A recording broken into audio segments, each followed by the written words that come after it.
वज़ीर दिफा ख्वाजा आसिफ ने कहा कि बानी पीटीआई को इक़्तिदार में लाने वालों में सर फहरिस्त लेफ्टिनेंट जनरल रिटायर्ड फैज़ हमीद थे।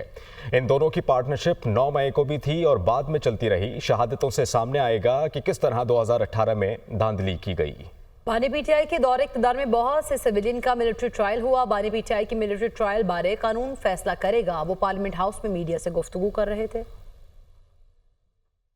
पीटीआई को इक़्तिदार में लाने का जो मेन किरदार थे उनमें सर फहरिस्त जो है वो फैज़ हमीद साहब थे। वो दोनों हिस्सेदार थे 4, 5 साल 6 साल। मेरा ख्याल है कि ये पार्टनरशिप जो है 2018 के इलेक्शन से पहले की चली हुई है। 9 मई को भी ये पार्टनरशिप है, 9 मई के बाद भी ये पार्टनरशिप चलती रही। अब अगर कोई इससे इंकारी हो तो सबूत और शहादतें मौजूद होंगी। पीटीआई को हर तरीके से इमदाद दी गई, धांधली की गई। ये कानून फैसला करेगा। अगर मेरा ख्याल है कानून जो है खुद ही वाजे कर गए हुए हैं बानी पीटीआई। उनकी हुकूमत के दौरान बहुत से सिविलियंस के ऊपर मिलिट्री ट्रायल। इस मुल्क में कभी भी सिविल नाफरमानी की तहरीकें कामयाब नहीं हुई, वो शुरू ही नहीं होगी। जिसके बाल बच्चे पाकिस्तान में बैठे हुए हैं वो बाहर से पैसे नहीं भेजेंगे। ISI के साबिक सरबराह लेफ्टिनेंट जनरल रिटायर्ड फैज़ हमीद को फील्ड जनरल कोर्ट मार्शल की कार्रवाई के दौरान चार्जशीट कर दिया गया है। चार्जशीट में फैज़ हमीद पर ऑफिशियल सीक्रेट एक्ट की खिलाफ वर्जी और सियासी सरगर्मियों में मुलव्विस होने के इल्जामात आयद किए गए हैं। इस्लामाबाद से ये रिपोर्ट देखिए। फील्ड जनरल कोर्ट मार्शल की कार्रवाई का अगला मरहला, लेफ्टिनेंट जनरल फैज़ हमीद रिटायर्ड को बाज़ाब्ता तौर पर चार्जशीट कर दिया गया। तर्जमान पाक फौज के मुताबिक इन चार्जेस में सियासी सरगर्मियों में मुलव्विस होना, ऑफिशियल सीक्रेट एक्ट की खिलाफ वर्जियाँ करते हुए रियासत के तहफ़्फ़ुज़ और मफाद को नुकसान पहुँचाना, इख्तियारात और सरकारी वसाइल का गलत इस्तेमाल और अफराद को नाजायज नुकसान पहुँचाना शामिल हैं। फील्ड जनरल कोर्ट मार्शल के अमल के दौरान मुल्क में इंतशार और बदअमनी से मुतल्लिक पुरतशद्दुद वाक़यात में लेफ्टिनेंट जनरल फैज़ हमीद रिटायर्ड के मुलव्विस होने से मुतल्लिक अलग तफ्तीश भी की जा रही है। इन पुरतशद्दुद और बदअमनी के मुतअद्दिद वाक़यात में 9 मई से जुड़े वाक़यात भी शामिल तफ्तीश हैं। इन मुतअद्दिद पुरतशद्दुद वाक़यात में मज़मूम सियासी अनासर की ईमा और मिली भगत भी शामिल तफ्तीश है।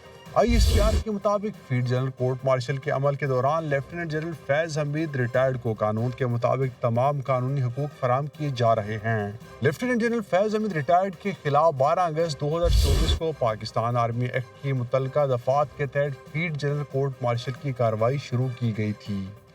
सुप्रीम कोर्ट आईनी बेंच में फोन टेपिंग से मुतालिक केस की समाअत। क्या फोन टेपिंग से मुतालिक कोई कानून साजी हुई? जस्टिस मोहम्मद अली मजहर की जानिब से ये रिमार्क्स दिए गए। 2013 से कानून मौजूद है, हसास इदारे नोटिफाइड हैं।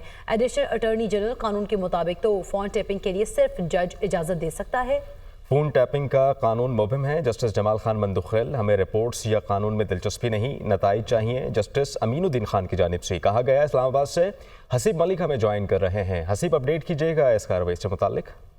देखें, ये फोन टेपिंग से मुतालिक केस था जिसके ऊपर आईनी बेंच ने समाअत की है। जस्टिस मोहम्मद अली मजहर की जानिब से ये इस्तफसार किया गया है कि क्या फोन टेपिंग से मुतालिक कोई कानून साजी हुई है, जिसके ऊपर एडिशनल अटॉर्नी जनरल की जानिब से अदालत को बताया गया कि 2013 से कानून मौजूद है और कानून के मुताबिक जो है इदारे जो है वो नोटिफाइड हैं जो फोन टेपिंग कर सकते हैं। एडिशनल अटॉर्नी जनरल की जानिब से ये भी बताया गया कि कानून में फोन टेपिंग का तरीक़ाकार मौजूद है और अदालती निगरानी कानून में मौजूद है, जिसके ऊपर जस्टिस मोहम्मद अली मजहर की जानिब से इस्तफसार किया गया कि कानून के मुताबिक तो फोन टेपिंग के लिए सिर्फ जज इजाजत दे सकता है। क्या किसी जज को इस मकसद के लिए नोटिफाई किया गया है?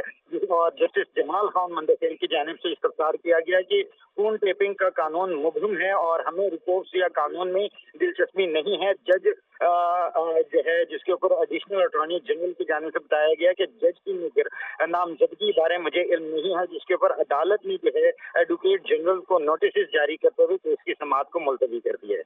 जी, बहुत शुक्रिया हसीब।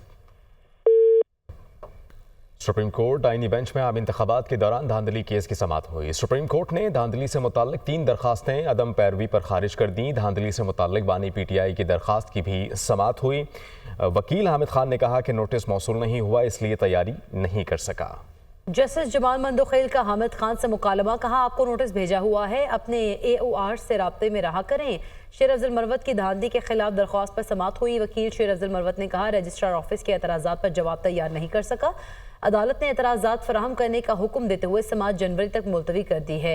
जस्टिस अमीनुद्दीन खान की सरबराही में 7 रुकनी आईनी बेंच ने समाअत की। पाकिस्तान तहरीक इंसाफ के एहतजाज से मुताल्लिक इस्लामाबाद हाई कोर्ट के ऑर्डर की खिलाफ वर्जी पर तौहीन अदालत की दरखास्त पर समाअत हुई। चीफ जस्टिस आमिर फारूक ने कहा कि क्या मसला है, रिपोर्ट क्यों नहीं पेश की जा रही, आपने बताना है कि आपने क्या किया है, बताना मुश्किल है, रिपोर्ट फाइल करें, पता तो चले कि क्या हुआ है। वजारत दाखिला ने इस्लामाबाद हाई कोर्ट से एहतजाज से मुताल्लिक रिपोर्ट जमा कराने के लिए वक्त मांग लिया, जबकि इस्लामाबाद हाई कोर्ट ने वजारत दाखिला को रिपोर्ट जमा करवाने के लिए मजीद वक्त दे दिया। चीफ जस्टिस आमिर फारूक ने इस्लामाबाद के ताजरों की दरखास्त पर समाअत की। अदालत ने रिपोर्ट तलब करते हुए केस की समाअत आइंदा हफ्ते तक मुलतवी कर दी। हालिया एहतजाज में गिरफ्तार पीटीआई कारकुनान से लाहौर और फैसलाबाद पुलिस को जुडिशल रिमांड में तफ्तीश करने की इजाज़त। एटीसी रावलपिंडी ने लाहौर पुलिस की मुल्जिमान की हवालगी की इस्तदा मुस्तरद कर दी है। तहरीक इंसाफ के 650 से जायद रहनुमा और कारकुन लाहौर फैसलाबाद के पुराने मुकदमात में नामजद है। इसी पर बात करेंगे। अहमद भट्टी हमारे साथ मौजूद है। जी अहमद भट्टी, आगाह कीजिएगा इस बारे। जी, लाहौर के थाना रेस कोर्स और फैसलाबाद के मुख्तलिफ थानों के कुल ये 4 मुकदमात हैं, जिनमें तकरीबन 650 जायद जो हालिया एहतजाज में तहरीक इंसाफ के कारकुन और रहनुमा गिरफ्तार हुए हैं उनको नामजद किया गया है। और इन दोनों शहरों की पुलिस ने इत्तदाद दहशतगर्दी की अदालत से इनसे तफ्तीश की इजाज़त मांगी थी और हवालगी की भी इस्तदा की थी, लेकिन इंसदाद दहशतगर्दी की अदालत के जज अमजद अली शाह ने इनको जुडिशल रिमांड के दौरान तफ्तीश की इजाज़त दे दी है और उनकी रसाई कर दी है। और उसके बाद जो रिपोर्ट आएगी उसकी रोशनी में हवालगी के हवाले से फैसला किया जाएगा। अभी हवालगी की दरखास्त मुस्तरद कर दी गई है। लाहौर पुलिस ने अटक में थाना सदर असम दाल के 2 मुकदमा में गिरफ्तार 400 मुल्जिमान को थाना रेस कोर्स के मुकदमा नंबर 410 और 412 में नामजद किया है, जबकि ये मुकदमा 14 मार्च 2023 को इंसदाद दहशतगर्दी एक्ट समेत दीगर की दफात के तहत दर्ज किए गए थे। इन मुकदमात में पुलिस चौकी को नजर आतिश करना, सरकारी और निजी मोटरसाइकिलों और अमलाक को आग लगाने के इल्जाम शामिल है। फैसलाबाद पुलिस ने भी 9 मई के 2 मुकदमात में 250 से ज्यादा मुल्जिमान को नामजद किया है। ये मुकदमात 9 मई के एहतजाज के हवाले से दर्ज हैं। इन मुल्जिमान से तफ्तीश के लिए दोनों शहरों की पुलिस की टीमें रावलपिंडी में मौजूद हैं और ये अटक जेल में जाकर इनसे तफ्तीश के अमल का आगाज करेगी। इनको इजाजत मिल गई है, ताहम अभी तक हवालगी की इजाजत नहीं मिली। इस वक्त हवालगी की इजाजत अभी तक नहीं मिली है। अहमद भट्टी आगाह कर रहे थे, आपका शुक्रिया। पाकिस्तान स्टॉक एक्सचेंज में तेजी का रुझान। 100 इंडेक्स में 1603 पॉइंट्स का इजाफा। 100 इंडेक्स 1,10,500 पर ट्रेड करने लगा है। ट्रेडिंग के दौरान 100 इंडेक्स 1,11,005 पॉइंट्स को छू गया है। इसी पर बात करेंगे। अली मेहदी हमारे साथ मौजूद हैं। अली, आगाह कीजिएगा, आज की क्या सिचुएशन है? कल हमने देखा कि मनफी रुझान था और आज फिर से हमने पॉजिटिविटी देखी है इसमें।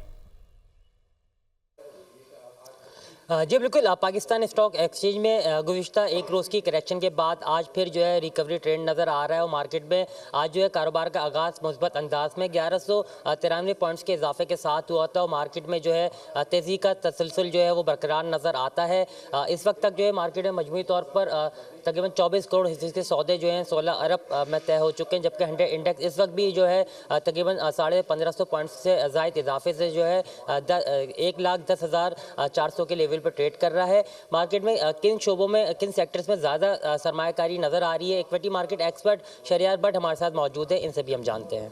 जी शरियार, देखिए, हमने देखा कि मुसलसल नो ट्रेडिंग सेशन के अंदर मार्केट में अराउंड 15,000 से ज़ायद पॉइंट का इजाफा होता है। कल मार्केट में करेक्शन भी देखी, आपने देखा कि 1,000 से ज़ायद पॉइंट की कमी हुई। मार्केट ने बहुत जल्दी रिकवर कर लिया, ना सिर्फ रिकवर किया बल्कि मैसिव रिकवरी हमने मार्केट में आज देखी। वॉल्यूम साइड के ऊपर भी इंप्रूवमेंट देखने में आ रही है, जबकि जो स्टॉक्स हैं वो दोबारा से अपनी सूरत-ए-हाल बहाल करते हुए नजर आ रहे हैं। हमने देखा कि economic indicator day by day improve हो रहे हैं। कल ऑटो सेल्स के नंबर आए, 50% ऑटो सेल्स इंप्रूव हुई हैं, खासतौर पर बस और ट्रक्स के नंबर आपने देखा उसमें इंप्रूवमेंट देख रहे हैं। जब भी इस तरह की एक्टिविटीज होती हैं तो ये शो करती है कि इकॉनमी आपकी दोबारा से रिवाइव होने जा रही है। Fundamentals already Pakistan stock market में काफ़ी ज़्यादा स्ट्रॉन्ग है और कंपनीज के जो शेयर प्राइसेस हैं हम कहते हैं अभी भी वैल्यूएशन से बहुत ज़्यादा नीचे ट्रेड कर रहे हैं। कंपनीज की परफॉर्मेंस बहुत अच्छी है।